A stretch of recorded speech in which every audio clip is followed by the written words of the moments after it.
I'm back, and this is Last Window, The Secret of Cape West on Nintendo DS. Hope you guys enjoy. Let's see. Oops, I should probably tell it to not. Oh, well, actually, it's fine if I capture the mouse pointer. Yep. Let's get started with this. Although, oh yeah, I should plug in my headset into my laptop. Okay.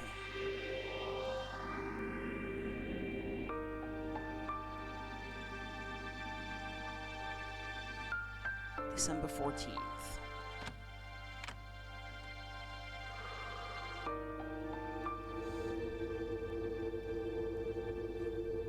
This is also, well, not really a Christmas-themed game, I guess. Christmas is more like a circumstantial thing that's happening in the background of the game, I guess, at one point. Since the events of the game itself take place between December 18th and December 26th.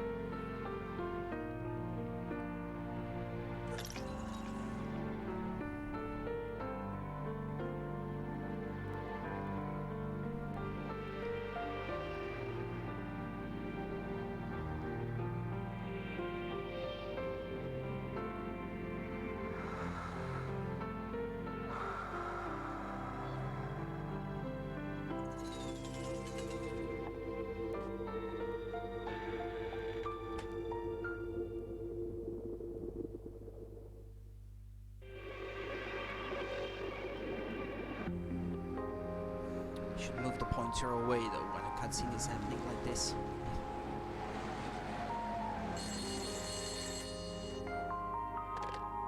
This is the manager of Red Crown. How may I help you? Oh, sorry about that. We'll send another salesman along right away. Rachel, find out where the hell that bozo Hyde is and what he is doing.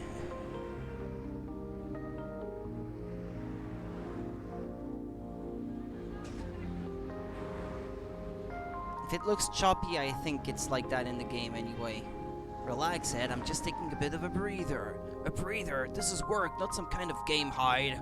What, dear boss? You don't want to pop a blood vessel at your age. Know what, Hyde? I've had enough of your bull. You're fired!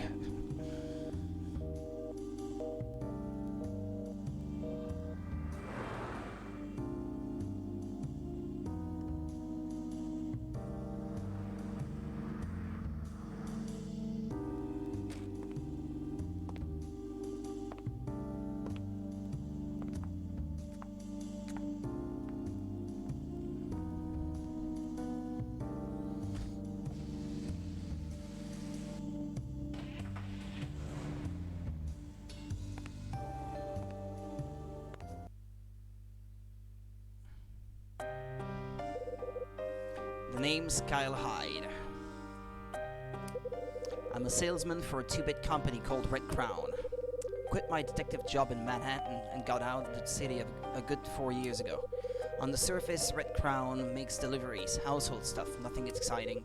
Behind the scenes, the boss has a racket going to find certain things. Things that don't want to be found, if you know what I mean. That's where I come in. I travel places and look for things. It ain't all dazzle and lights, but I'm not gonna hang it up just yet. And then again, December 18th, 1980. That's the day Ed finally grew a pair and sent me on my way. So I dragged my sorry ass to the dump I'm used to calling home. Welcome to Cape West.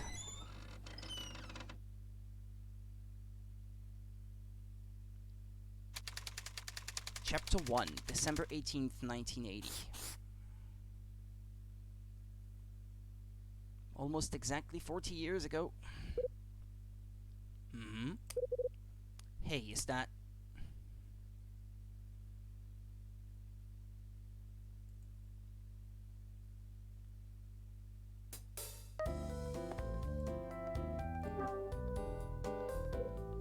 Hey, Tawny. Huh? Well, if it isn't Mr. Hyde. So, long time no see. Long time? You serious? It's been, what, 3 days since we last bumped into each other? Trust me, seeing you once every 3 days is plenty. Come on, man, you're killing me here. Don't be so cold. Tawny. Tony. The guy's name is Tony Wolf. A musician, lives across the hall. Not exactly a platinum seller though. Schedule full of free time and broke to boot, living the big, free and easy. Just passed the dame in sunglasses on the way in. She a friend of yours? Ah, that classy lady in the big hat? Nope, no friend of mine. Doesn't live here either. Came to visit someone, I guess. At least I don't think she lives here anyway. Helpful, Tony. Real helpful. Oh, come on, man. You in love with her or something? No, just curious. Yeah, sure. Give that brain cell of yours a rest, why don't you? Speaking of rest, I got somewhere to be. So you're taking off already? Not exactly the chatty type, are you? No chit-chat for your old pal, Tony? This guy think we're joined at the hip or something? This guy for real? Since when we've been close friends? Have you always been like this, Tony? What do you mean? Man, I thought we were the best of buds. We've been tight since you invited me in for dinner that time. Invited? The way I recall it, you barged your way into my room and tried to chow down on my takeout dinner. Is that how it looked? Eating another man's food ain't the best way to make friends, you know. Didn't realize you'd taken it too hard. I mean, who decides what's cool and what isn't between friends? I'd describe you as many things, Tony, but a friend ain't one of them. We're just, you know, acquaintances. Ouch. Ooh. Cold, man. That's so. I didn't have you pegged as such a cold hombre. I'm cold, alright, especially when dealing with the likes of you. Now that's harsh even for you. I'm not a robot, man. I have feelings, you know. What are you gonna do, Tony? Take a swing at me? You know, like you did last Friday? It's all coming out now, huh? I told you I had a drink and it messed with my judgment. A drink? I'd say you pretty much drained the bar's reserves. You were drunk and on a mission, Tony. You had some funny idea about spray painting your apartment, and when I stepped in to stop you, you saw red and went for me. You sure that's what happened? Besides, I thought we'd put that little incident behind us. By my count, that makes 3 times now. You just lose it when you're drunk, Tony. And the worst part is, I always seem to get pulled into the mayhem. Alright, I get it. I swear I'll never cause you any strife again. Cross my heart, man. Yeah, and the rest. Why have I got a funny feeling of deja vu right about now? I ain't no fortune teller, but I predict I'll be hearing it next month too. Are you for real? Next month? Yeah, that's rich. You know damn well there won't be any more of our little chats next month. All we got left? Meaning? You living this dump, Tony? All we got left? Meaning? Are you kidding me? After we got that letter, I really didn't have a choice.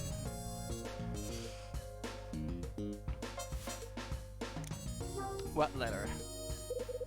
What letter are you talking about? Man, I'm talking about the letter Max Patrice sent out. It was all made plain and simple in there. Which letter would that be? Tell me you got the letter? Tell me you got the letter. We all got them about a week ago. Everyone in the building got one. First I've heard of it. You serious? You haven't read the letter? And you call me irresponsible? What a joke. Can it, Tony? What are you talking about? Do you even check your mailbox? Ever? Why am I even asking? Last time I snuck a peek, yours was packed solid. Let's just say I'm not the kind of guy who has pen pals. Bills and other junk, they don't deserve my time. Sloppy, real sloppy. You're lucky to hold down a job with an attitude like that. As it happens. That's supposed to be a joke. What's my job got to do with this? Let's get back on track. Yeah, let's not go there. I've had enough for one day. What exactly did this letter say? Told us all to gather our stuff and clear out. Just like that.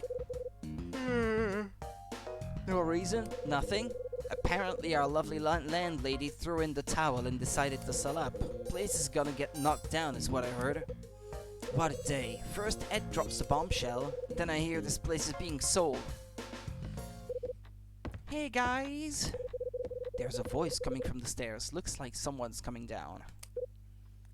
Hey! Hey Tony! Betty, how are you doing? You're looking your usual fine self. Always the gentleman. Hello, Mr. Hyde. Is everything okay?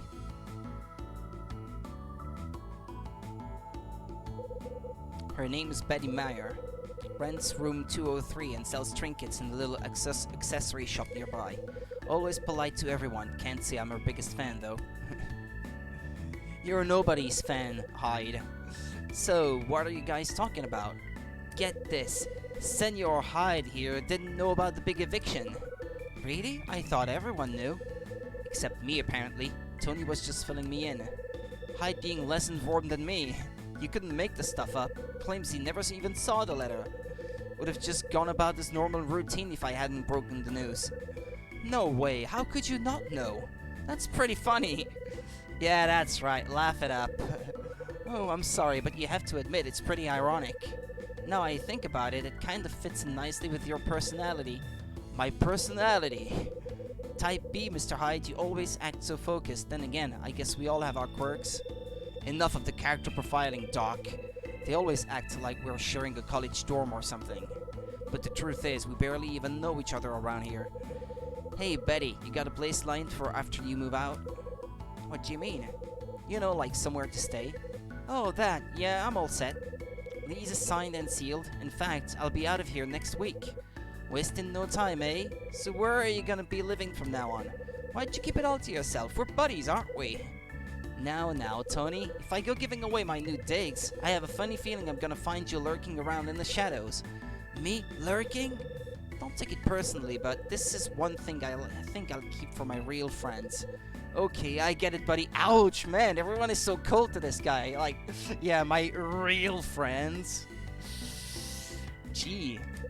But hey, our friendship's just blossoming. If we work at it, it could become a thing of beauty. What you say? We could chat over a latte, catch up on old times, you know, all that stuff. Dream on, Tony. Anyway, I got a dash. Don't want to be late for my date. Catch you guys later.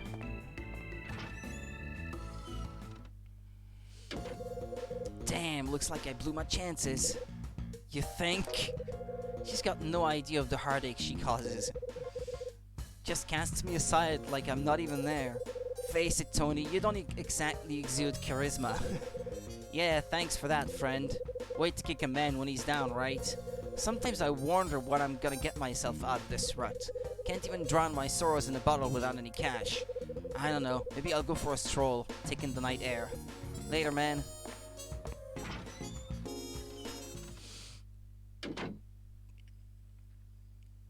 Betty's late for his rent as well. That would fit the character.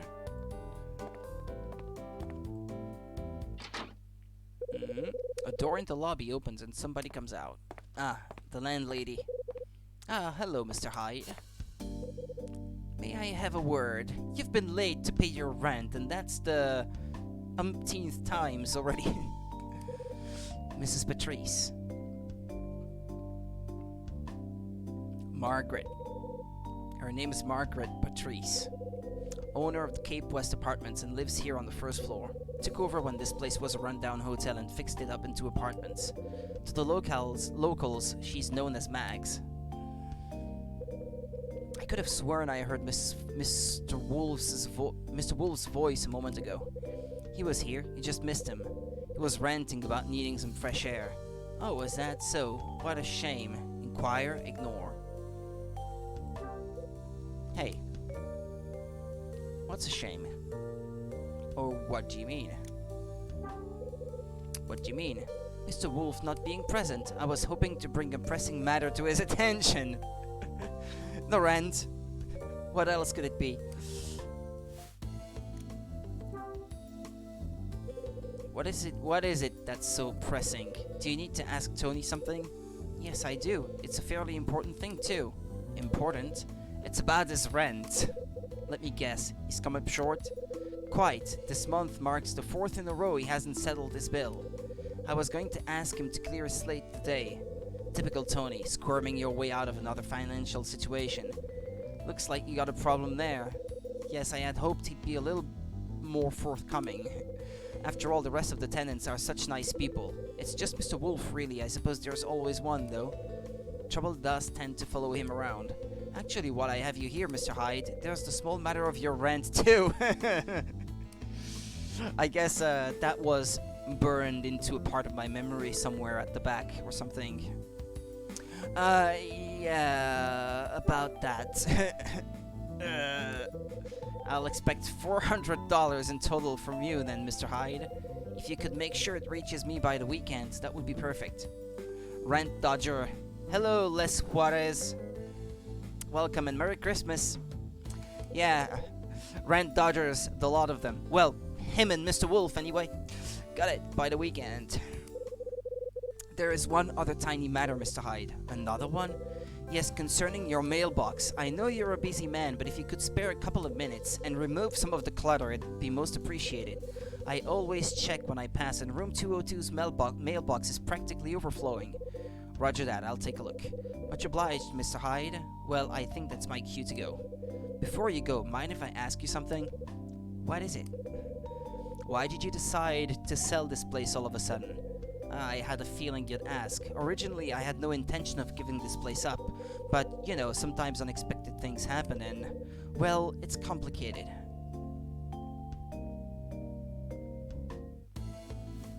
Complicated in what way?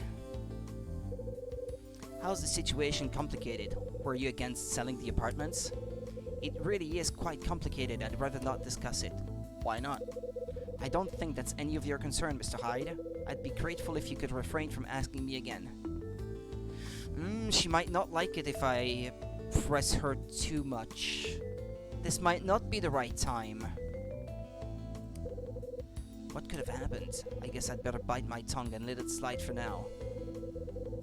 I love it too. It's been a while since I played it though. And even the first one, I streamed it like 2 years ago. I was in the mood to play something a bit more narrative driven for a change. And this fit the bill just nicely, especially since it takes place around the time of Christmas, so it fits the current mood. It's not easy for a widow like me to take care of a place like this, you know? I can trust you to understand that, can't I? Yeah, truth be told, my dad died and left my mom a widow too. I'm sorry to hear that, so your situation's not exactly alien to me. It's nice to know there are still some understanding people out there. I noticed there's a lot of demolition around these parts lately. Your predicament wouldn't be anything to do with that, would it? Well, I can't say they haven't been hassling me a little, but that's not the main reason. Feel like sharing with me? What reason do you mean? So you're saying there's a cast iron reason behind this? I'm not going to comment on that, and I don't think you should be prying either. Please, don't pay it any mind. Right. I'm sorry things turned out this way, Mr. Hyde, I really am. I think it's time for me to be on my way too. Mags heads back into her room. $400 by the weekend. That's a tall order. I'd better make a note of that in my notebook.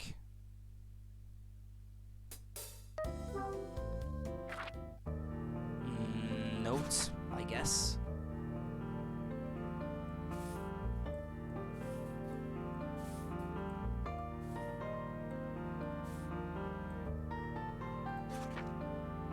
Well, I guess you don't have to, it's just the game's way of telling you you can take down notes.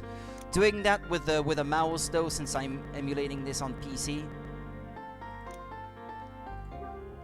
it's not $400 for rent, if only.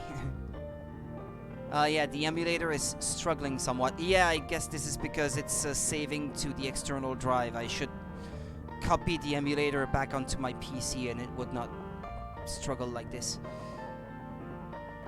Come on, come on, come on, come on, come on, come on, game.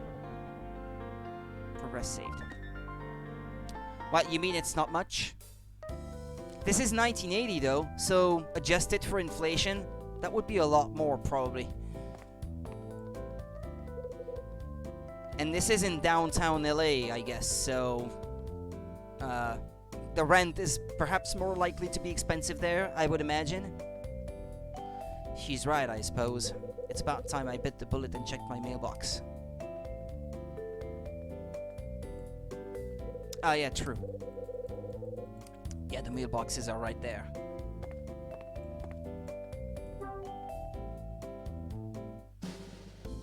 Look around. 202, she said. This kinda guess so. These mailboxes are for the tenants on the second floor.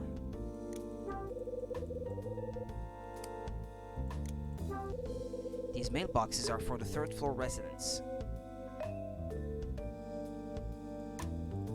Oh, this is mine? This is mine. As expected, it's full of mail. I suppose I'd better take a look at some of it.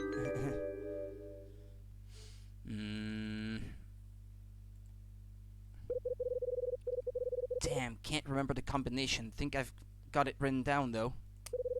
Not exactly secure, but any thief out there is welcome to my bills. 777. Some combination it is. Okay, 7. Ah, no, it's 1 actually. The last one. 7 twice counterclockwise and 1 clockwise.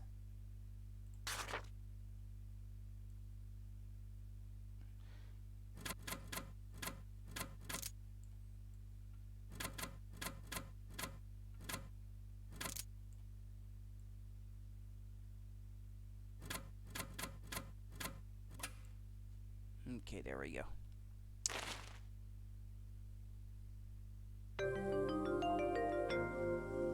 It is indeed packed.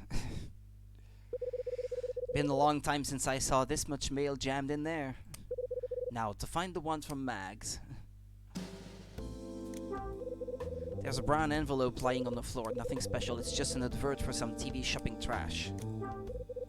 There's a flyer of some sort lying on the floor. What's this? Looks like it might not be entirely useless. I stashed a flyer between the other letters. What a mess indeed. There's a small white envelope lying on the floor. I thought so. It's from the credit card company. They want me to sign up for more plastic. There's a white envelope lying on the floor. Bad news, I expect. Oh, my phone bill. No point opening it. I rarely use the thing. Here we are. I pick up the eviction notice from among the mail. The eviction notice reads, "My dear tenants, after much deliberation I have chosen to sell this property. The new owner plans to have the building demolished, so it is my unfortunate duty to inform you of the need to vacate at your earliest convenience. Further information will be posted on the notice board in the coming days. December 10th. According to the date, this thing arrived about a week ago." I picked up the mound of mail and put it in my case. Okay.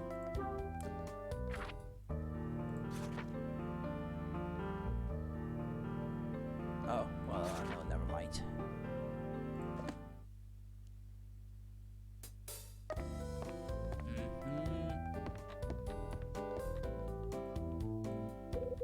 Someone's coming down the stairs.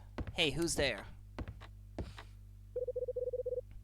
He reminds me of Doug from The Walking Dead, the game series. What's this guy doing with a hammer? Hey, you. What? What are you doing there?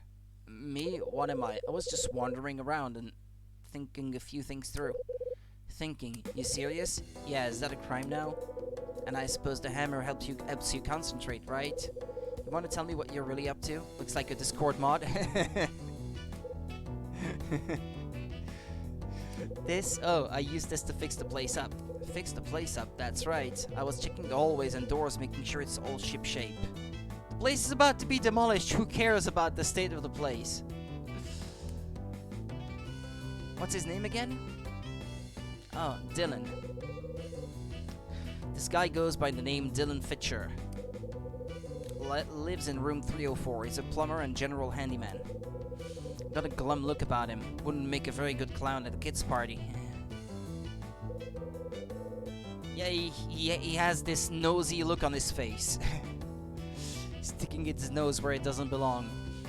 How come you get lumped with the building repairs? Dunno, Mrs. Patrice asked if I wouldn't mind. Mrs. Patrice? Yeah.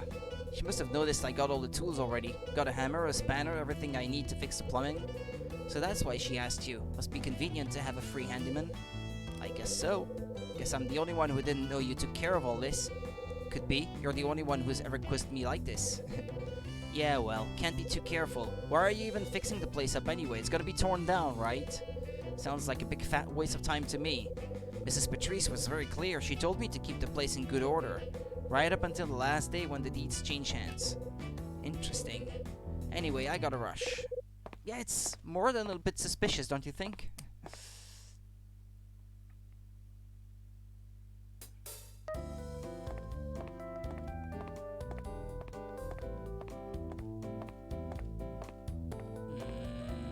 This is my door, isn't it? Obviously, nobody is knocking's no good if there's nobody home. This is my place. What am I doing? Waiting for me to let myself in? I'm wasting my time here. Better just head in. A literal moderator Discord mod. Looks like it's locked.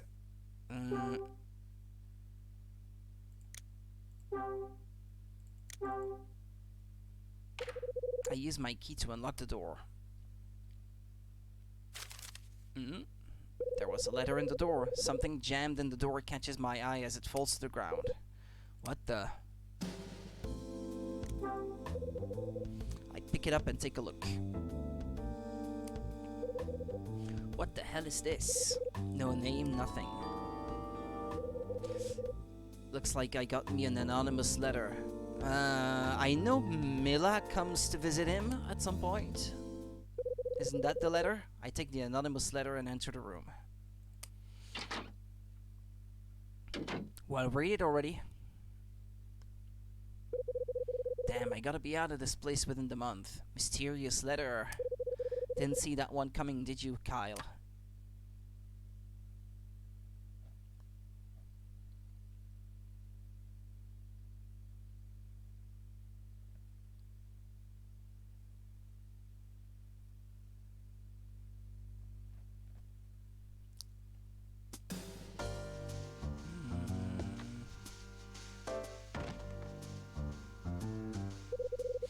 Place my suitcase on the table next to the wall. Yeah, I like his place. I wouldn't mind it for myself. Place my suitcase on the table next to the wall. My trusty case has certainly seen its fair share of action. Didn't that belong to his dad? Feels like I've been dragging the thing around all my life. He inherited it from my old man after he died. Yeah, I thought so. He mentions it in the first game. Started putting it to good use after quitting the force and working for Ed. Since then, we've pretty much gone everywhere together. I dropped my jacket on the sofa. Oh, right. I should take another look at that letter. I open the envelope and unfold the notes. Ah, no, this is not from Mila. Inside, I find a typed letter reading... Item. Locate the Scarlet Star, which disappeared at Hotel Cape West 25 years ago. An order. What kind of order is this? Getting an order directly from a client never happens. This has got to be some sort of joke. I put the letter on the table. Jacket over suit. It's December. Must be cold outside. At the phone. The ringing suddenly stops. That's weird. The lamp on the answer phone is flashing.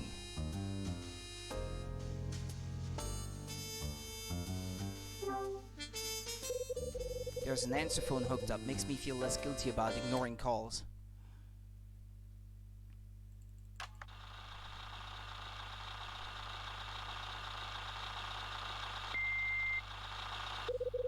The first thing I hear on the tape is a young woman's voice. Rachel? Hey Kyle, it's me. Looks like you're not home yet, huh? Voice of a nightingale. That's our Rachel. You've really pushed head off the deep end this time. What are you gonna do? Don't get blind drunk and do something stupid, okay? I'll call again in the morning. Damn, looks like Ed wasn't just letting off steam this time. Looks like there's another message recorded. I hear the voice of a man I don't recognize. Kyle Hyde? Who the hell's that? I have an order for you. The request has been taken directly to your room. Beep. What did he say? The request was brought directly to my room? At least there's no doubt about where that letter came from now. I knew there was something not quite right about that letter. I'd better take another look.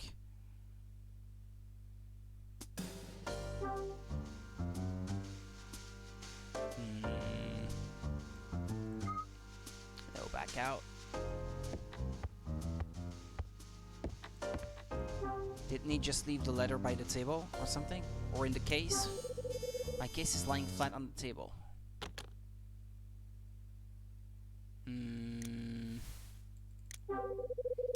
You can tell I've been using this wallet for years. A fountain pen. Can't go wrong with one of these. Much easier to write than with a ballpoint. Trusty old hip flask. Pity there isn't a drop left inside. Spare set of boxers. I left these behind last year when I was out doing a side job for Ed. It wasn't pretty. Never forgotten to bring them since. My spare tie. My spare shirt. A spare pair of socks.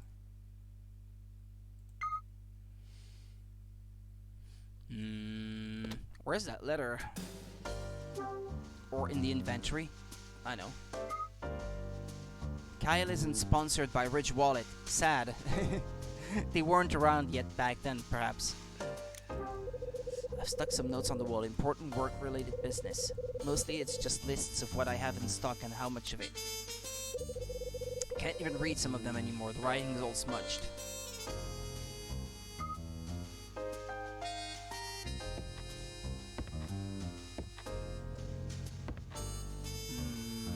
There are some papers on the table.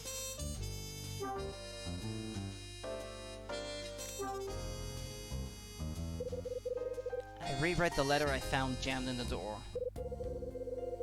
Locate the Scarlet Star which disappeared at Hotel Cape West 25 years ago. So first I need to find out what this Scarlet Star is. Actually, come to think of it, is this even a genuine order? Well, one thing's for sure, this was a hotel 13 years ago, but why is something from that long ago appearing on an order? Moreover, what the hell is a Scarlet Star?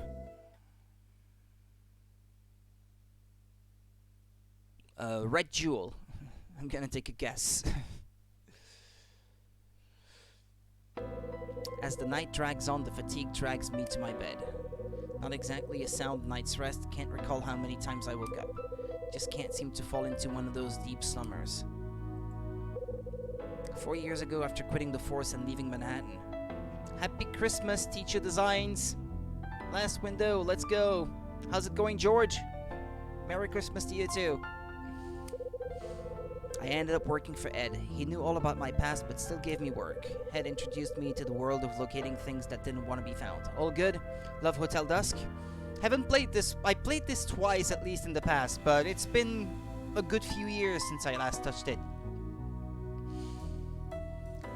Ed introduced me to the world of locating things that didn't want to be found. This special service isn't publicized, but it's proved to be quite a flourishing business. But now Ed's canned me, and it's all come to an end. Then this. Why'd such a bizarre order make its way directly to me? These kinds of things normally go through Ed first.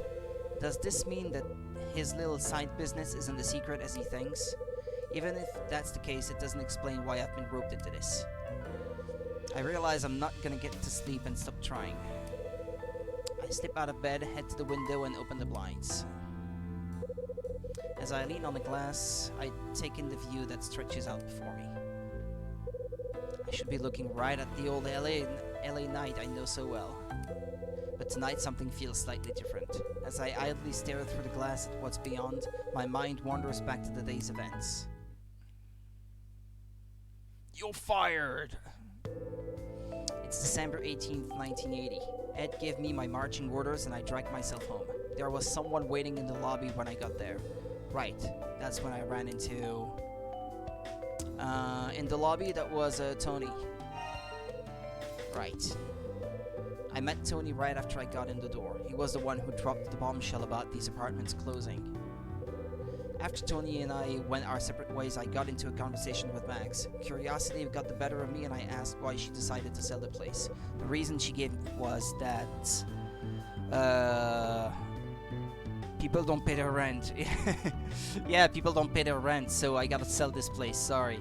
She had her own reasons. Yeah, she didn't really give a specific reason. Yeah, that's right. Mags is feeling the strain of running this place alone and decided to sell. She also mentioned another reason for selling but wouldn't elaborate.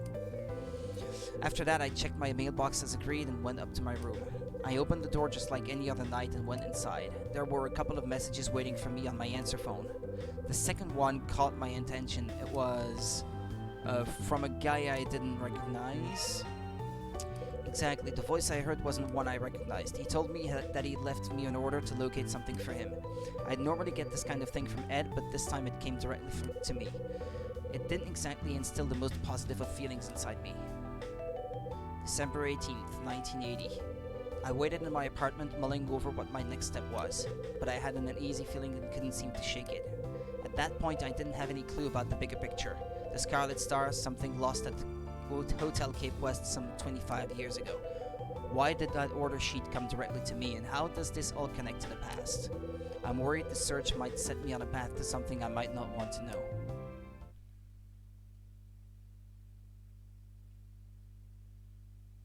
Last Window. You can now read the events of this chapter in the Last Window novel. Actually, this is something I never did. Even after all these years. Yeah. Poor emulator. Yeah, reading the novel is something I still have not done after all these years. I just don't like the idea of reading something on like a whole book on the Nintendo DS. The screens were kind of tiny.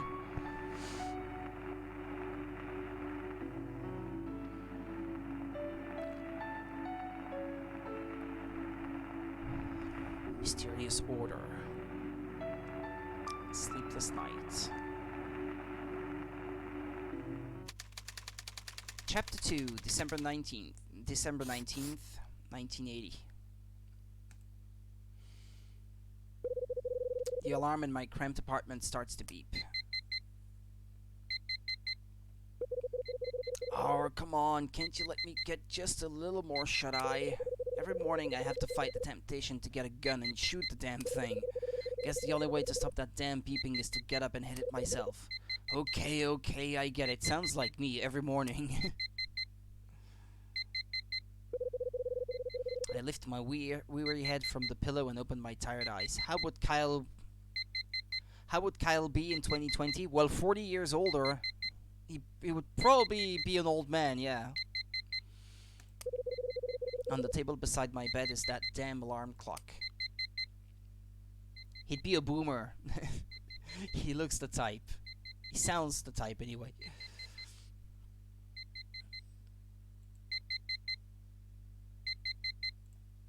Yeah, the top. Come on, height, focus. There.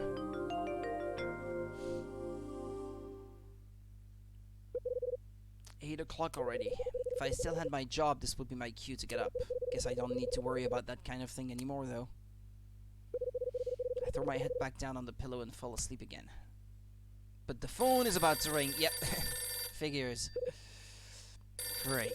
Now the phone's ringing. I reach out from my bed and grab the receiver. It's Rachel. Who do you think it is? Or Ed. One of the two. Yeah, from your voice it sounds like you're still in bed. Who's this? Oh no, it's his mom. It's me, Kyle. Jeannie? Oh, Kyle, you don't remember your mother's voice after only half a year? Mom. So, it's my mom, Jeannie. She had a tough time after my old man passed away, had to raise me on her own. Now she lives by herself in New Jersey, working as a nurse. If you don't drag yourself out of bed soon, you'll be late for work, you know. I'm taking today off. Oh, I'm sorry. I should have saved this call for another time and let you rest. Don't sweat it. I was planning on getting up around now anyway. But why are you calling me this early? Is something up? If he's in LA and she's all the way in New Jersey, that's what, like a 3-hour time difference? Something like that? Well, actually there is. It's been on my mind since last night. I got a call from someone calling himself Rex Foster. Rex Foster? He said he wanted to ask me a couple of questions. He was keen to know if I was the mother of Kyle Hyde, ex-New York detective. When I told him I was, he continued with something that caught me off guard. He asked whether you were still searching for Brian Bradley or not. What did you tell him? I said I didn't know. That's all he wanted to know. In fact, once I answered his question, he hung up. I need to know though, are you still looking for Bradley, Kyle? That's ancient history, Mom. I'm done looking for Bradley. Brian Bradley, my partner from back when I was a cop in New York. 4 years ago, he was working undercover and it turned out he was on the take. He was a good friend. After I put a bullet in him, I quit the force. And he may still be out there alive. It's probably for the best. Yeah, maybe. Who is this Rex Foster anyway? Can't say the name rings any bell. And Mom, if you get any more calls from strangers asking you questions, I know what you're going to say, but I thought he might be a friend of yours. He's not. I told you, I don't know the guy. I don't know anybody who'd call my mom to snoop around for info. Okay, I understand. Glad to hear it. Anyway, I gotta go, Mom. Kyle, wait. What now? How are things with Ed? Yeah, about that. Ed, boss of Red Crown, he and my old man were buddies in a sense. They both drank at the same bar and they got to talking a lot. It's been 25 years since the incident in the downtown parking lot, when an officer on patrol came across my dad's body. It was Ed, a member of the Los Angeles police force at the time, that found him. When you said to me you were going to work for Ed, Kyle, I couldn't work it out. You're just not the salesman type. I worry about you even now. I'm your mother. It's in the job description. Look, Mom, I'm 34 years old. Yeah, so that answers the questions for before. He'd be 74 years old, exactly. So, there you go. I think it's about time you eased up on the worrying a bit. You're probably right. It's just you're the same age your father was when he died, and...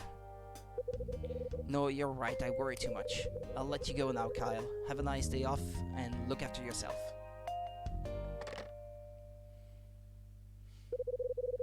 I was wide awake after the chat I had with my mom. Gave up trying to get back to sleep and dragged myself out of bed. Guess I was still in work mode, no late sleeping for me. I make my way to the sink and turn on the tap. I splash cold water over my face, giving my senses a sharp wake-up call. Feeling a lot more alert, I pull out some clothes and get dressed. I still feel that strange lack of focus. I can't quite get my head together. There isn't anything I feel like doing right now. Before I know it, I find myself slumped on the sofa. I slowly begin to gain a little clarity as I sit there, but there's something about hearing my mom's voice after all this time. 74 years old, what a boomer. That and the fact that I'm blankly staring at the worn out wallpaper in my room sends me plunging back through my thoughts to a point somewhere in the past. Well, hey, Panda. How's it going? I start reminiscing about Los Angeles, the place I was born and raised. Then about my dad, Chris Hyde. He was a man with little to say, so into his work that he was rarely home. My mom was working as a nurse back then too. I'd come home from school each day only to be greeted by an empty apartment. Banjo was a quick game, yeah, I thought it was gonna last longer. Took only a little over an hour. Not quite an hour and a half. I was 9 years old when my dad died. 3 days after he left for a job. He wound up dead in a parking lot somewhere downtown.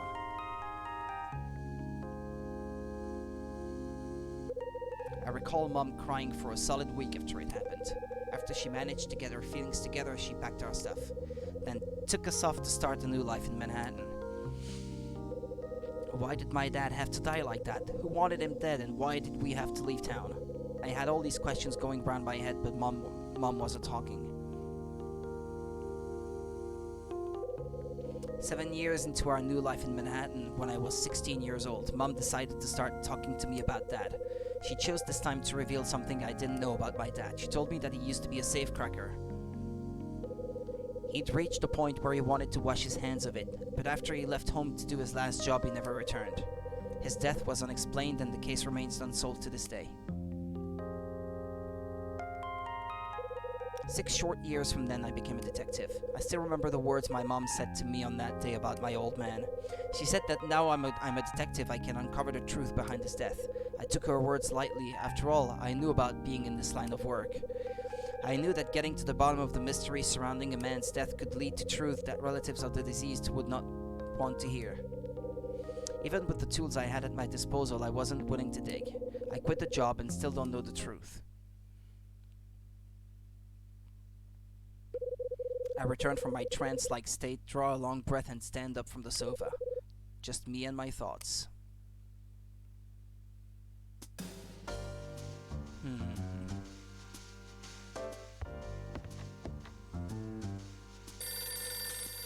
The phone again. Huh? It's the phone again. Listen, Mom. I told you I'll be fine.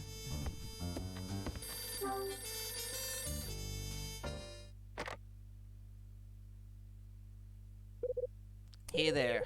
With the receiver pressed against my ear, I hear a familiar voice. Hi, Rachel. How are you doing, handsome? I've been better. Sure you have. Things could be a lot worse, though. For someone who lost their job yesterday, you sound okay, at least. Well, I'm not exactly full of sunshine and happiness, you know. Haha, same old Kyle, always got something on your mind. Ed around? He just stepped out not 5 minutes ago. Said anything about me? Yeah, you've come up in conversation. He said that if you call, not to bother letting him know. Damn, sounds like he's really blown a gasket this time. Rachel, best girl. And then some.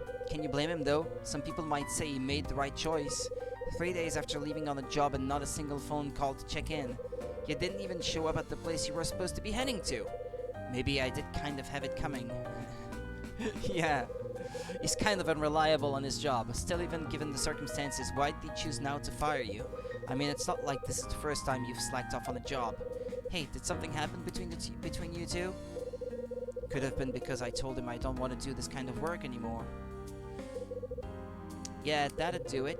Lined myself up for a bullet there, I suppose. Do you know when he'll be back? There's something he and I need to discuss. He'll be back a bit after lunchtime. Said he's going to listen to the election candidate speeches. Really? Doesn't sound like it yet, I know. He was always raging on about how much he hates politics. He mentioned that one of the people running for mayor is an ex-boss of his. A guy called Hugh Speck. The whole thing's going to be televised too. It'll be on at 9. Right. Well, as soon as he gets back, get me on the phone. Oh, one other thing. You had a phone call earlier. Someone going by the name Rex Foster. Ring any bells? What? I just said that you were on a holiday and he hung up. He a friend of yours? Definitely not, but the same guy called my mom last night too. Your mom? What did he want? That's what I want to find out. Seems he already knew I used to be a detective though. Rachel, can you do me a favor? If he calls again, let me know. Gotcha. And I'll be in touch when Ed gets back. Keep your pager on, okay? Roger that.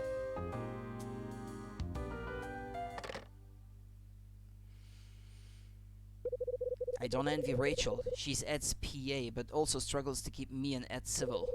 Come to think of it, she's the only woman I'm happy to be totally open with. I reach into my pocket and switch on my pager. Rex Foster. Why is this guy keeping tabs on me? Well, time to turn on the TV. 9 o'clock already.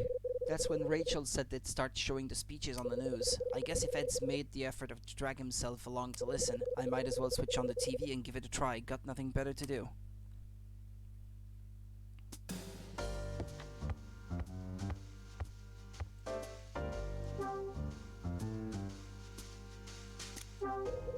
There's a TV on the table. Doesn't look like much, but at least it works.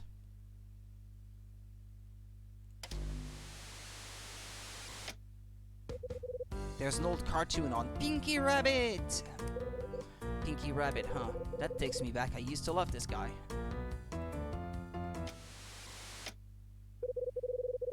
Hugh Speck, the most prominent candidate in this election, will be giving his campaign speech momentarily, and 5 News is here with live coverage of that speech. Stay tuned. Answering the cheers from the crowd, Hugh Speck takes the podium.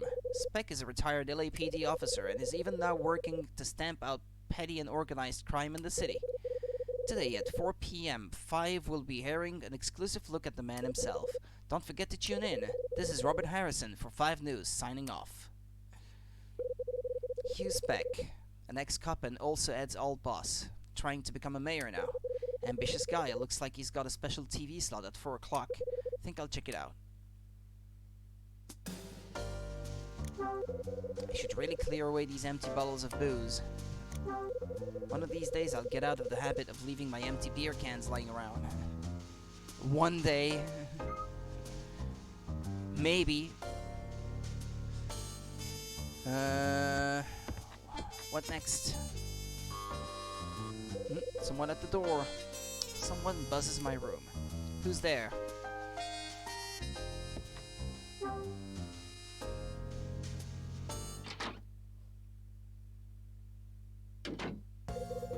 Cool, you're still here.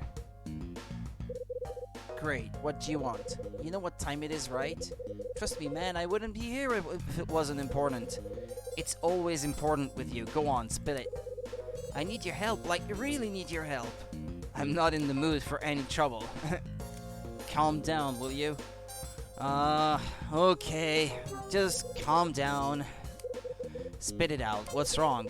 Thanks, just hear me out, okay? Come with me, I need you to help me out of a fix with some quick thinking. Quick thinking? Yeah, I'm being squeezed by that chick down the hall, but she's got it all wrong. You're being... What the hell are you blabbing on about, Tony? You better start making sense pretty soon or you're out of here. Alright, let me catch my breath. It's really bad, I mean it's worse than really bad. What could be that bad? She's shouting out some crazy stuff saying I'm a no good thief. She thinks you're a thief? Come on, Tony, what did you do this time? Yeah, that's right, take one look at me and send me downtown. I'm innocent. Can't tell you how much I've tried telling her. She thinks I've snatched her ring, just keeps screaming it over and over. Ring? Who thinks you've stolen their ring? One of the other tenants. Marie, that's who. She's made up her mind and won't listen to reason. Marie? You know, the chick living in room 206. She's the blonde one who moved in around half a year back. The stuck-up one, right? So we're clear. Yeah, she's the stuck-up one. Anyway, Marie has lost her ring somewhere and now she's accusing me. I'm drawing a total blank. Why does Marie think it was you? Because you're always begging for money left and right, perhaps? And you're indebted to half the tenants in the building? Why does Marie think it was you who took her ring?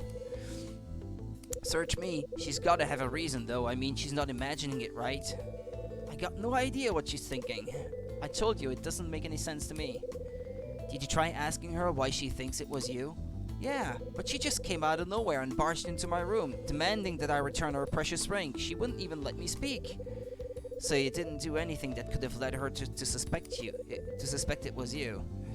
I don't know. I mean, I can't remember. I see. Yeah, typical you. I don't know what she's on. Chick must be crazy or something. I'll give you the benefit of the doubt, Tony. But I need you to promise you really didn't take the ring. Why the hell would I even touch your stupid ring? I may be many things, but I'm not the kind of guy who steals people's stuff. Yeah, I guess you're not. Now I think about it, you're not the sort who'd grab a person's wallet. Damn right. Glad you finally realized, man. I'm not a thief. That's why I need you to go in there and convince her of the same. She's bound to listen to you. I don't have a chance in hell on my own. Yeah, well, let's hope you're right. 206, you say? Well, there she is. The stuck-up one. There's Tony. There's, the princess. Come on, Hyde, go and tell her, man. Tell her I'm not a thief.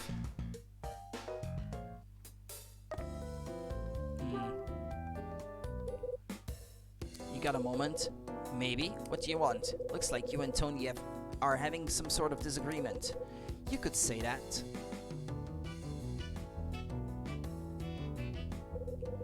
Her name is Marie Rivette.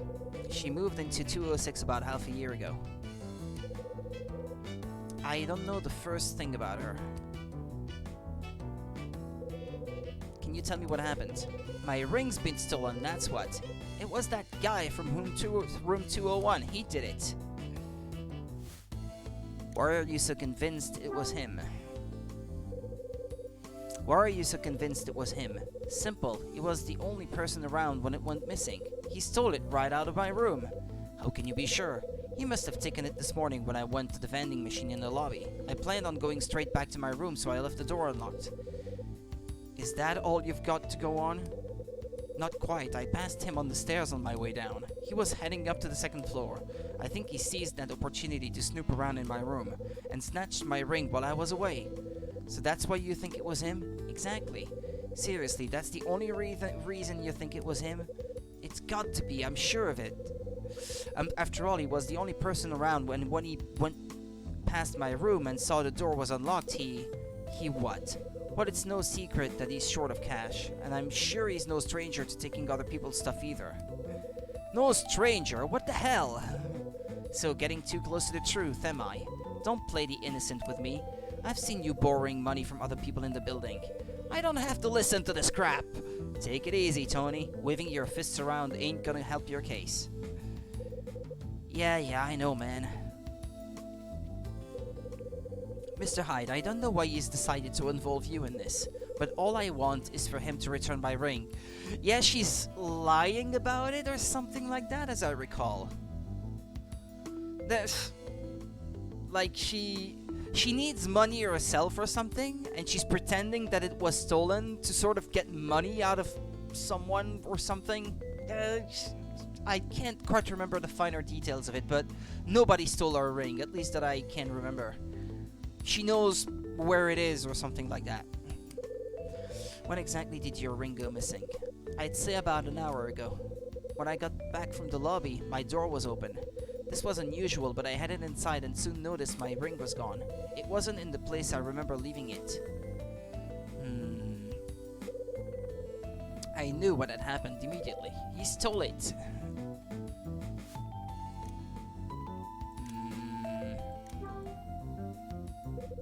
What kind of ring was stolen? A diamond one. It was a 3-carat diamond ring with rubies on it. Sounds like it came with quite a price tag. It's a very important ring to me. I got it as a present from someone special.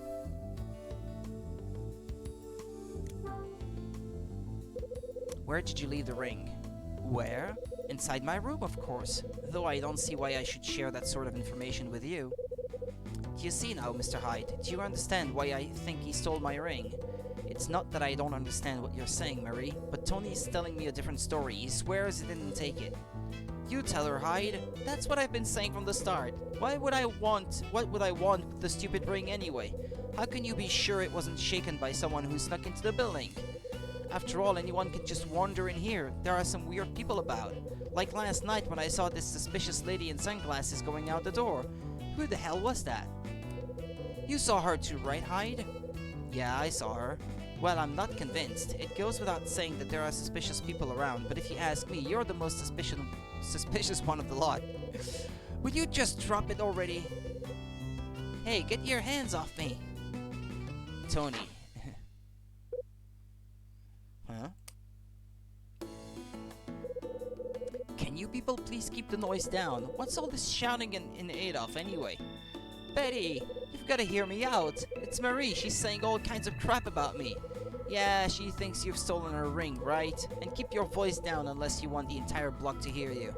I'm being set up. What would I want with her lousy ring? Marie? Yes?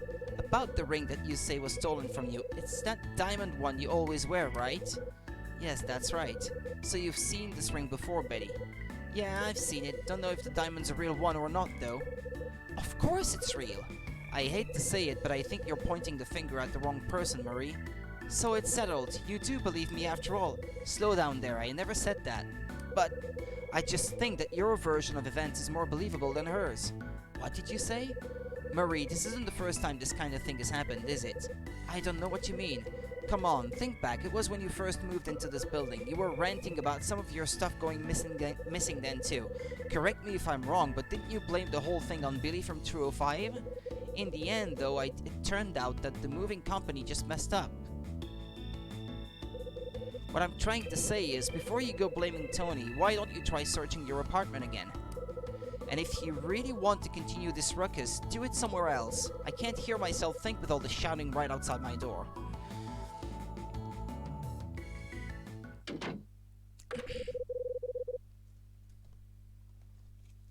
Hold on, because all this reading out loud is making me thirsty. It feels good. After having her say, Betty retreats into her room. Marie. I'm not saying I believe Betty, but anyone can make a mistake, you know? And just what are you implying, Mr. Hyde? Why don't we call the cops? Why don't we call the cops? The police? Hyde, what are you saying? She doesn't want the police around, and I think I do remember that, so that's why I picked it. Hyde, what are you saying? I don't think we need to involve the police. Oh, really? Why is that? Care to explain? Yeah, what she said. Can't we settle this without the law? Something we agree on at last. Seems they both have a problem with calling in the cops. So what's the plan? Okay. Maybe we could take a look around my room one more time. But if I'm right and the ring doesn't show up, what are we going to do then? I don't know, maybe you could take a look around Tony's room? You don't have a problem with that, do you, Tony? Guess I don't. Then it's settled. But I have one condition, Mr. Hyde. You have to check my room. Me? Yes. You and Mr. Wolf seem to be friends and you think he's innocent, so you need to be the one to check the room before you take me seriously. Then we'll see who's telling the truth, if you insist. I'll wait for you in my room. He's got nothing better to do anyway. He got fired. Marie finishes and returns to room 206.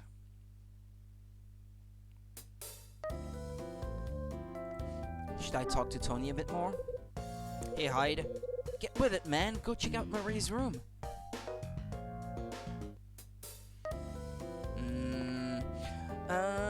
Come to think of it, isn't there something where you have to buy something from the vending machine every day to unlock something at the end? It's something I know I've already forgot to do in the past, so...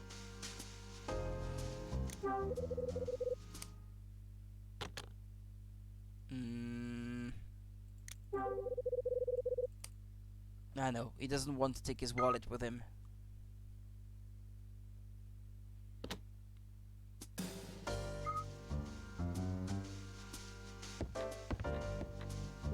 Or maybe I've got that confused with the first game. It's not impossible. She's in 206, right? Oh yeah, I've got to go and have a chat with Marie. Ah, so he's not gonna let me then. Okay.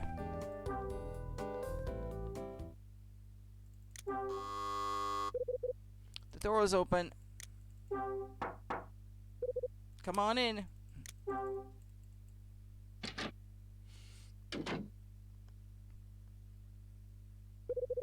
So this is Marie's room.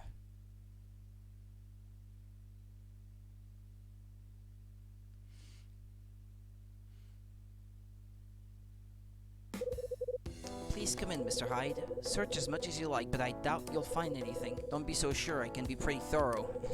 She doesn't know he's a former cop, probably. Before I get started, though, I'm curious about something. Can you tell me where you left the ring this morning? Certainly, I put it on the table just in front of my sofa. I remember clearly putting it there. It's not there now, though.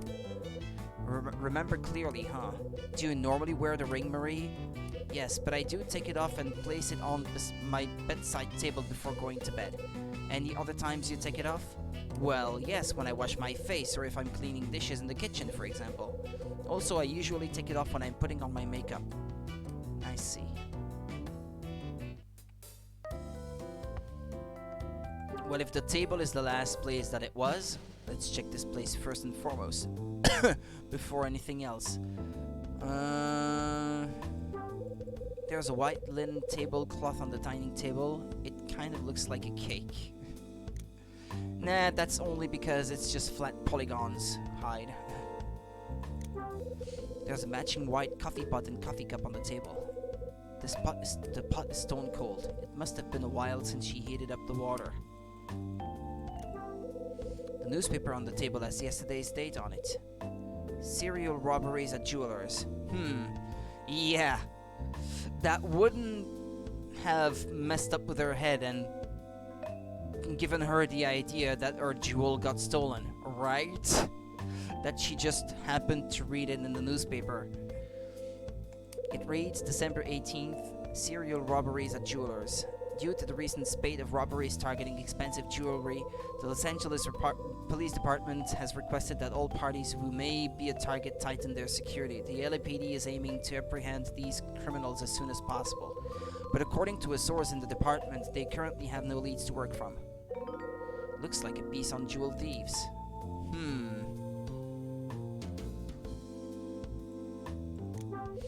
It's a chair. Feels pretty comfy. The cover's looking a bit worn though. I bet she only sits on this one.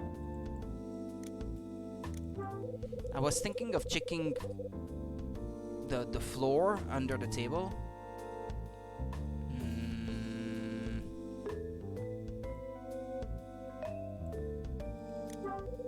This chair looks brand new.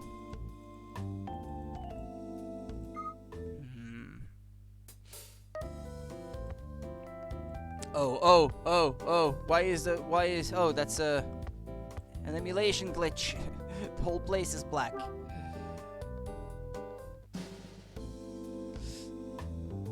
The game is a, what, simulator? This photograph is of a young gentleman flashing a charming smile.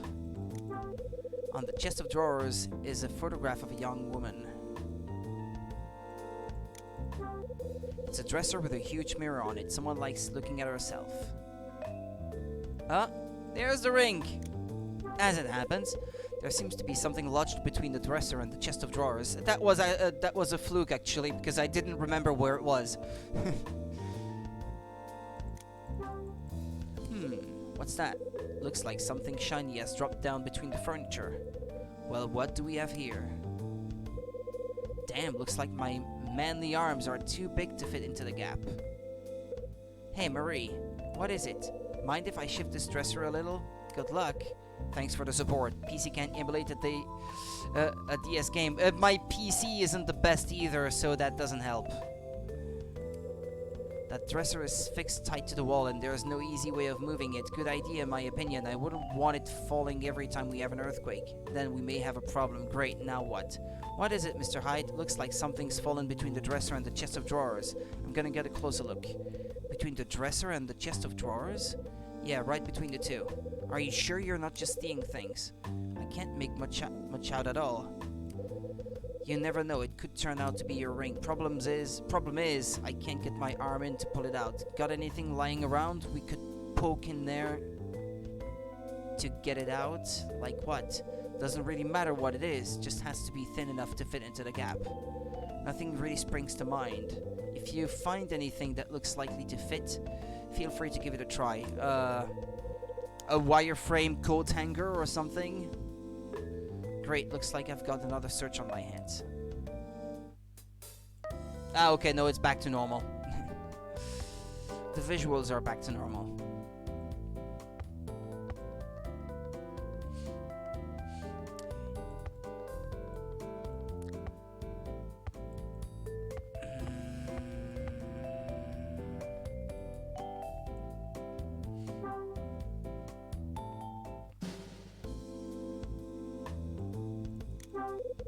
There's a sketch of the room on the table. It must be something to remember this room by after she moves.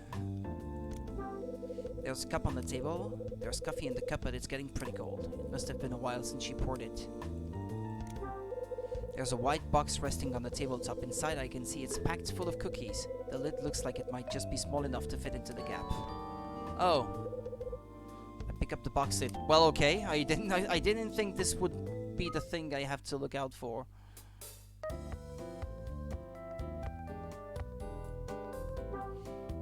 I was just poking around. Or maybe subconsciously I still knew what it was. There seems to be something lodged between the dresser and the chest of drawers. Use on this. There's something shining between the dresser and the chest of drawers. You can tell it's the ring. Maybe I can use this lid to latch onto the thing and drag it out.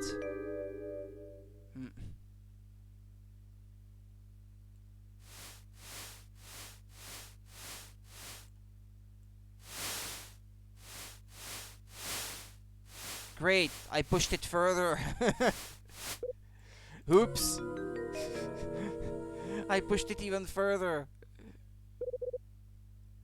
Damn, that's done it. Now I've pushed it in even more. Didn't think that one out, did you, Hyde? Is something wrong? I take it from the way you're acting, it didn't work. It's no problem. I just got to give it some more thought. You'd better get thinking then. On this image, it doesn't seem to have moved any further. Can you try again? Using this here isn't gonna be all that helpful. Okay. Big oof. Order sheet, pager. If I had something like a magnet... Oh, does she have magnets on the fridge, maybe? Oh, there is a coat hanger, actually, that I can see on the map here. How convenient. There's a wooden hanger on the side of the closet. Now, this looks like just a thing to fit into that gap. I take the wooden hanger.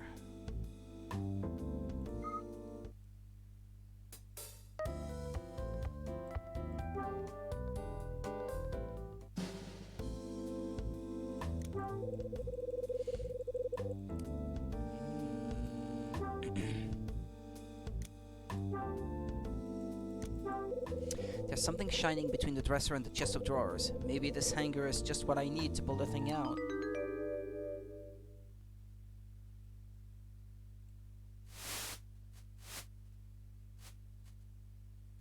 But, Can't you pull on it and then... I can't even explain it. I don't have a whole lot of control over this thing. Not as smart as you think, are you, Kyle? Is something wrong? I take it from the way you're acting, it didn't work. It's no problem, I just got to give it some more thought. You'd better get thinking then.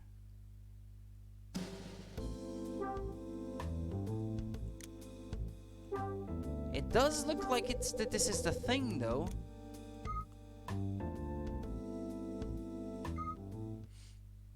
Or I was thinking, maybe she has Big Oof times 2. I was thinking, does she have magnets on her fridge? I guess not. A cap on the shelf with a toothbrush resting on it. Yeah, what about the toothbrush? The refrigerator is making an awful racket.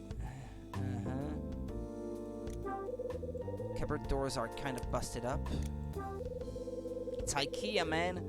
Everything in the drawers is neatly organized, not a spoon out of place. Nothing stands out about the stove except how clean it is. Free of all kinds of debris, including what I'm looking for. I'm really not sure I need to be inspecting Marie's cooking equipment so closely. One of the handles looks like it's about to fall off. The cupboard doors don't quite fit properly.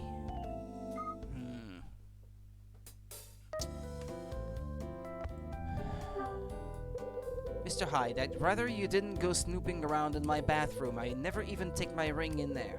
Just checking out all the possibilities, don't get the wrong idea.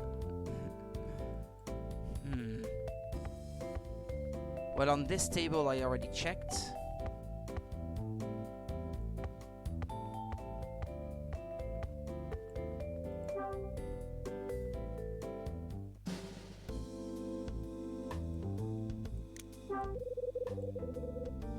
Various makeup bottles are sat in front of the mirror.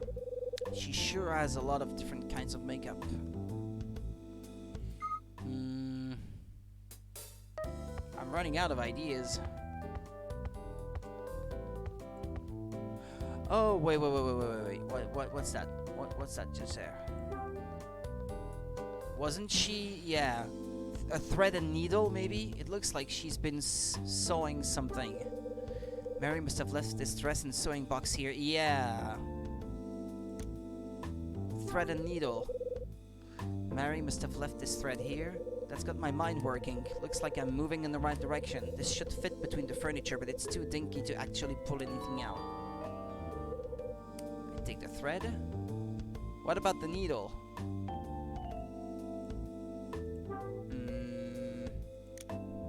Combine the thread and the wooden hanger. These don't really go together. Okay.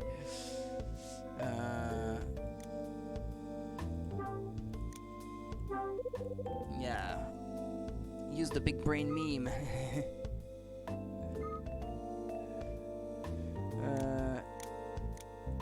Doesn't that look like a needle on the thing here?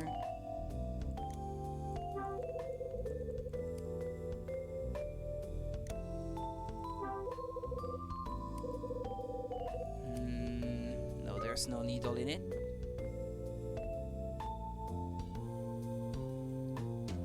Who's this, by the way? There's a photo frame next to the books on the bottom shelf. The photograph is a portrait of a handsome young man. Who could it be?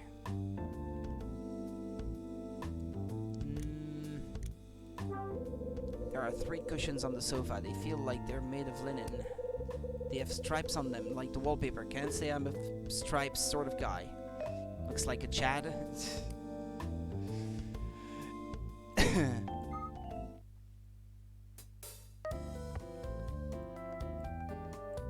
Come on.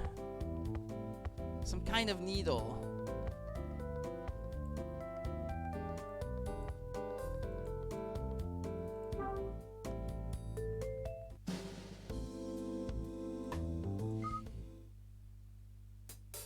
Is that asking too much? Mr. Hyde, you don't think the object you found under the dresser could be? Let's hope so.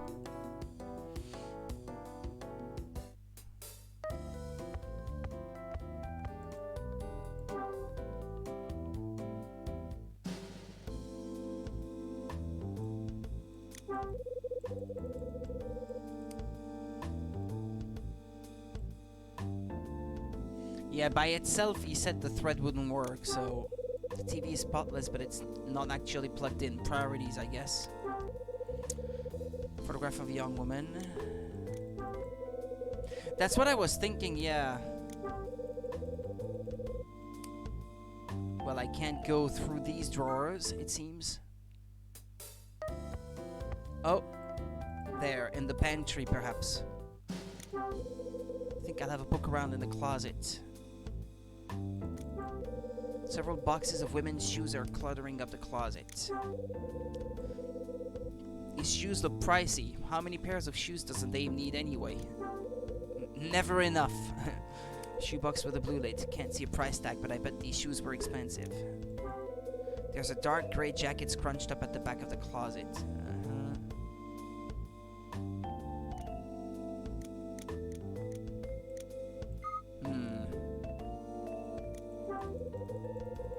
Yeah, you can't choose one over the other.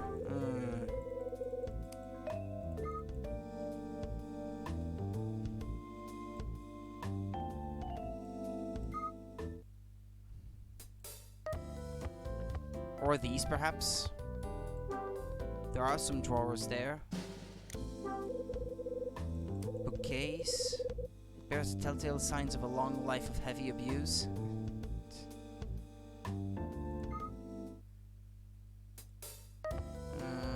Here, perhaps.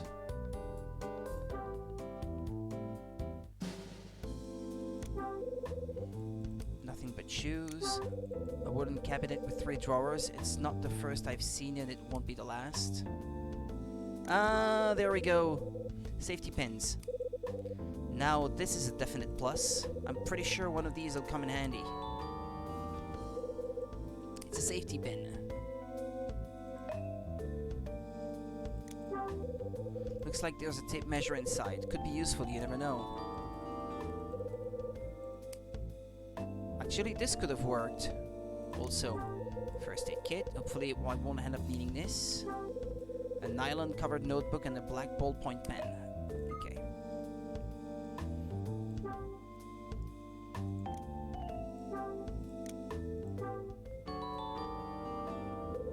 I attached the thread to the safety pin. Now I have a threaded safety pin.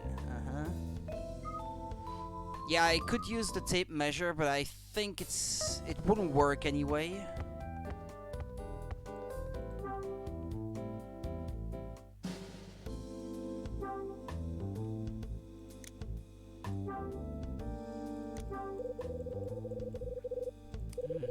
With some thread attached, the safety pin looks perfect for getting the thing out.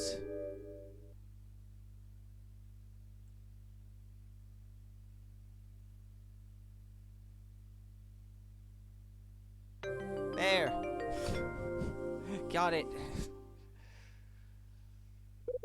Perfect. Got it. Yeah, look at him, all smug, like it's the it's the greatest accomplishment of his life. Yes, I've done it. I take the ring. Now perhaps I can put an end to this whole mess. Okay, but sadly I'm gonna have to go. I'm running out of time for today's stream, but I will definitely be back tomorrow in the afternoon though, so not at night like today. But I'll be playing tomorrow the whole afternoon, and I will be playing this and will keep doing so until I'm done with it. So that's something to look forward to if you guys want to tune in tomorrow and keep following this. I should definitely copy back the emulator back onto my PC though, because it's struggling a little with the external hard drive there. Okie dokie. Take care of yourselves, guys. Merry Christmas again. Have a good one, and see you tomorrow. Bye bye, and thanks for watching.